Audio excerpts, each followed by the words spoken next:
Worried about NPSC prelims 2025? Don't be stressed.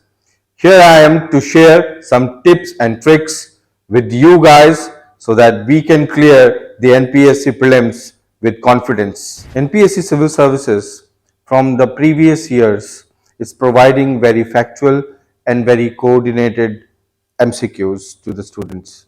So what we need to learn here for the NPSC student is they should be aware of their syllabus, cut to cut detailing of previous year's question paper, practice on time, at least 6 months practice including writing will help them to crack the exam.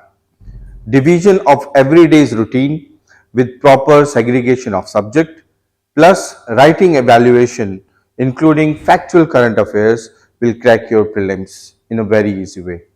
Remember, in cutoff when we talk about, NPSC doesn't provide so much of cutoff details in any manner. So what we can understand that the general category Sumi or any other Naga students will have at least 100 or 90 above cutoff in this paper.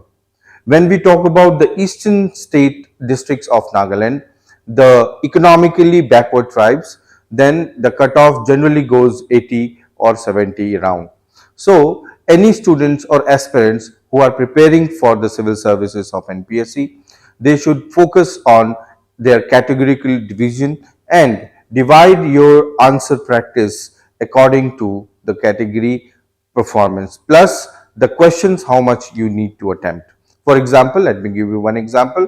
If you are the western side or districts financial active or forward tribe, then your answer or question should be attempted more than 120 to be on safe side, and that is on correct basis.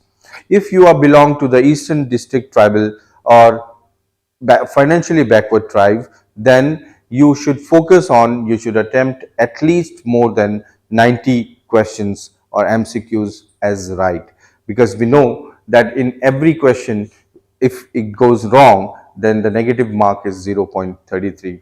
All right, so that will be a huge loss in our positive performances. So keeping that in mind, you should attempt your prelims. Secondly, when you are in the real-time question paper attempting, then you should be focused on that how much questions you have attempted correct. If the questions have wrong and you have not reached till the threshold of these questions, then do one thing, just click all the options of every questions. Why? Because anyways, according to the category, you or I will not be clear that exam according to the requirement. So when we click all the optionals, there are some chances that some question will hit and it will give you some positive response. But if you are in a very threshold, nearby very threshold, then you should attempt any single question further in a very conscious way. If you will attempt any kind of such questions, that may lead to negative mark. And if you are reaching at the threshold of cutoff, that is 90 marks, and you have attempted 90 questions correct, that means you are exactly at the passing mark. And if you attempt any single extra, that will cut 0.33 marks from your last answer, right answer. That means you will reach in 89.7 marks. That means you are not clear. So attempting questions in MCQ needs strategy and preparation. These small things keeping in mind will help you preparing and cracking the NPSC prelims. Thank you very much. For more such video, keep follow us and let's crack it together.